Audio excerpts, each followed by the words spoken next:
Viewers' discretion is advised. Disclaimer. The content about Hellier House is based on legends and publicly available online sources. It is meant for entertainment and storytelling purposes only and should not be taken as factual or historical evidence. Any similarities to real events are purely coincidental. Always cross-check with reliable sources for accuracy. Ito ang kwento ng Hellier House. Meron daw ditong pamilyang lumipat at nagpakamatay. One of the most haunted houses in California, supposedly, according to the locals here. This house is haunted. Hellier Road? Nabili daw tong bahay na to last March 1989. And there's cameras I see on the house to make sure that nobody goes in and tries to mess with the place. Left and right. Alright. So I'm finna do this shit. Come to the door. No, go on the front door.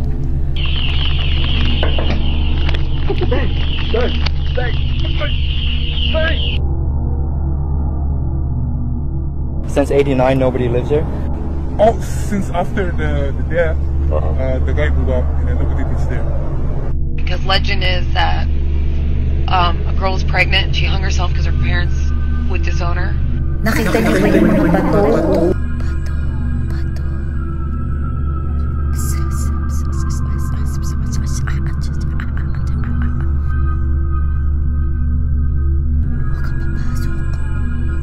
Murdered in the garage?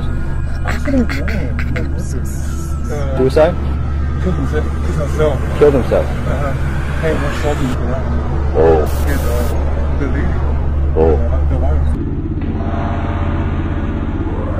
Pinatay ang magulang. May mga mongha. Pagising nasa garahe na. This house because it has three rocks in front of it. I don't really know the significance of that. Don't hang up on me, okay? I will just quit. May mga tumawag ng pulis.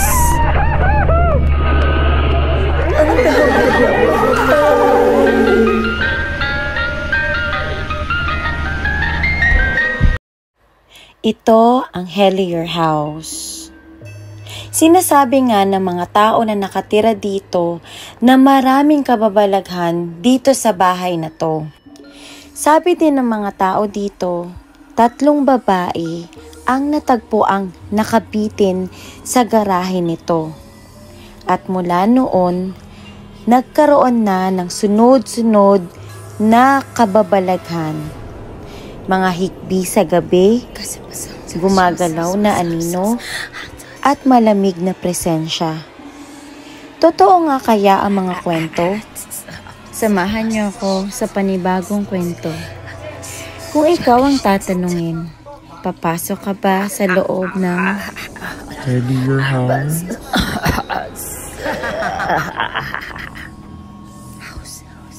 Tara, simulan na natin.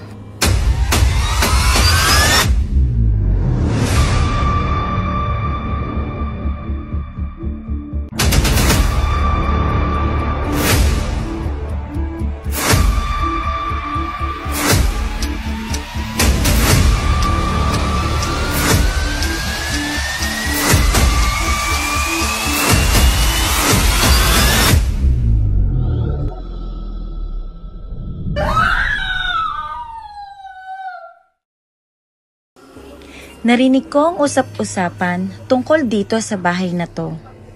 Wala akong makitang eksaktong address, kaya hinalughog ko ang social media at dito nakita ko ang 553 Hellier Avenue, San Jose, California.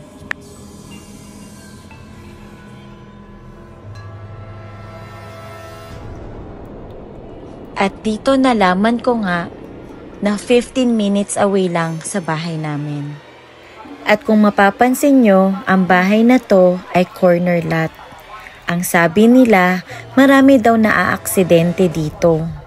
Isa pa sa napansin ko ay yung simbahan sa tapat nito. At ang sabi nga ng mga tao dito, meron daw na poses na babae dyan sa tapat ng simbahan na yan. At ang isa pa dito ay yung Center Road and Hellier Avenue na major cross streets.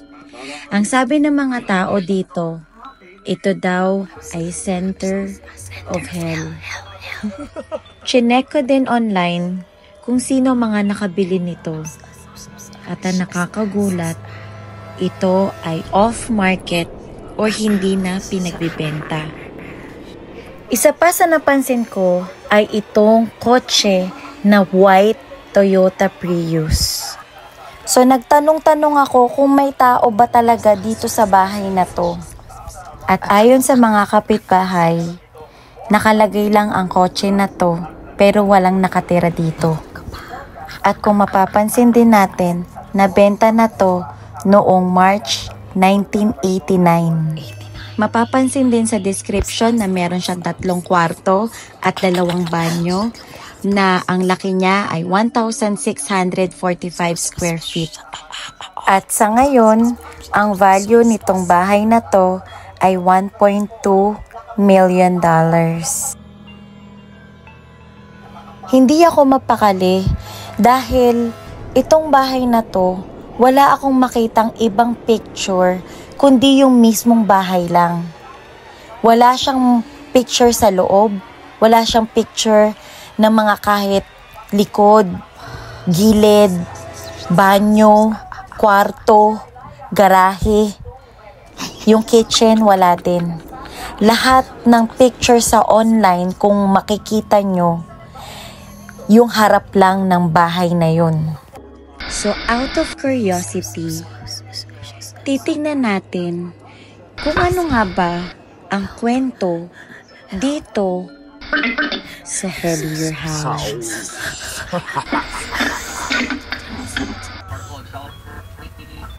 At nandito na nga tayo sa Hellier House.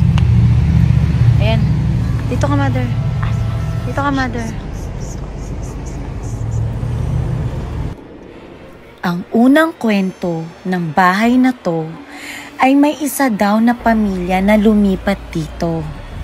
At maagang nabuntis ang dalagang anak na labis na hindi nila matanggap. Itinakwil ang dalagang anak dahil ito daw ay kahihiyan ng pamilya. Bagay na ikinasama ng loob ng dalaga dahil gusto niyang ituloy ang pagbubuntis. Isang araw, pumunta siya ng garahe at doon siya ay nagpikti.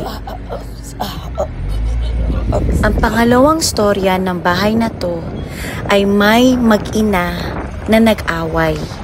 Sa sobrang galit ng anak na lalaki, napatay niya ang kanyang ina. Sa sobrang dismaya sa kanyang nagawa, ang anak na lalaki ay nagpakamatay na din. Tumawag ang anak na babae sa mga kapulisan. Sumisigaw, umiiyak, humihingi ng tulong. Pero huli na ang lahat nung dumating ang mga pulis. Dahil ang anak na babae ay nagpakamatay at nagbikti sa garahe. Ang pangatlong storya ay may isang babaeng nakatira dito. Naniniwala ang nanay niya na nasapian ang anak nito. Kaya tumawag siya ng mga mongha para tulungan at matanggal ang masamang espiritu nito. Sa sobrang haba daw at tagal ng ritual, nakatulog ang mga mongha.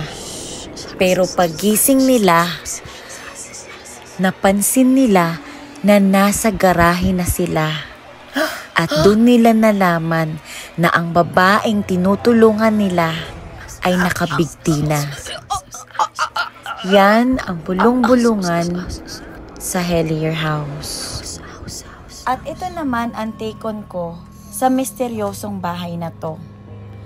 Coincidence nga ba na ang address niya ay 553? 5 plus 5 plus 3 equals 13. Alam nating lahat na hindi maganda ang number na 13. At ayon sa mga nabasa ko Ang sabi daw dito sa Cantonese na 553, ang meaning daw niyan ay hindi mabubuhay. At isa pa sa comment section na nabasa ko, 13 is 1 plus 3 equals 4. Ayon sa feng shui, number niyan ay meaning death or patay. At ayon sa sabi-sabi nga ng mga tao dyan, yung mga mongha daw na pumunta dyan sa bahay na yan ay naglagay ng mga malalaking bato. Ayon sa research, ang mga bato daw ay pangtanggal ng mga masasamang espiritu. So, nung pinuntahan namin yung bahay na yan, papunta pa lang kami, may iba na akong nararamdaman. Hindi ko alam dahil dun sa mga narinig kong kwento. Pero, iba pa rin talaga yung pakiramdam nung nandun ka or papunta ka pa lang. Unang napansin ko dito, yung kotse. Nilagay lang ba yan para sabihin na may tao dito sa bahay na to? At para hindi puntahan ng mga tao? Pangalawa ko napansin yung bintana na halos talagang wala kang makitang kahit anong ilaw sa loob. Kung mapapansin nyo, halos talagang saradong-sarado yung bintana niya na para pang may papel or something na para hindi makita yung loob ng bahay. Kasi kung normal siyang bahay, bakit wala siyang kortina? Naglakad kami sa may gilid nito at dito makikita yung major cross streets. Center Road and Helier Avenue. Na sinasabi nga nilang Center of Hell. At sa pagre-research ko nga, nakita ko din na maraming na-curious dito sa bahay na to. Madaming content sa YouTube na mga taong pumunta dito. At nang napansin ko, yung mga nag-content na yon ng 20 years ago pa, ganito pa rin ang itsura ng bahay na to. Hindi siya nagbago. Para lang sa akin ha, sa normal na bahay, nagkakaroon tayo ng iba-ibang decoration sa labas, 'di ba? Lalo na kapag may mga okasyon. Itong bahay na to hindi nagbago. Kahit isang beses. Ang nakita ko lang na nagbago, yung nakalagay na Toyota Prius na nasa harapan niya. Marami nga daw na aksidente dito. Hindi ko alam dahil corner house ba siya at daanan kaya maraming na-aksidente. Sa labas nitong misteryosong bahay ng Helier House na parang meron pang mga kwentong hindi pa masabi, mga trahedya sa labas ng bahay na hindi malimot.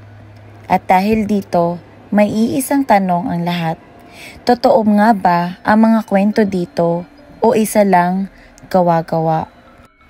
At para sa lahat na mahilig sa misteryo at nakinig sa kwento kong to, narito ang aming 1,000 Gcash trivia question. Ihanda na ang inyong sagot.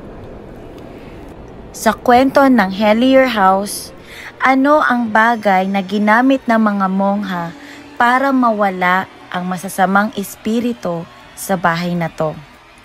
Ilagay ang sagot sa comment section at ang mga makakakuha ng tamang sagot ay makakasali sa spin raffle ng The Danny Stories.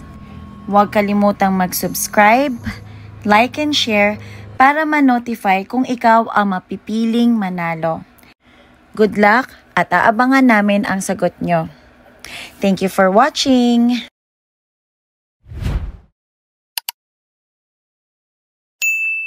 Bawat subscription, makakatulong kayong magbigay daan para makagawa pa ako ng mas maraming crime story na magbibigay ng awareness sa ating lahat. At kung meron kayong alam na crime scene story na gusto nyong ma-feature, pwede kayong mag-send ng inyong mga kwento sa Facebook page The Danny Stories. Kapag kayo ang napili, may chance kayong manalo ng 1,000 Gcash. Maraming salamat sa mga suporta po!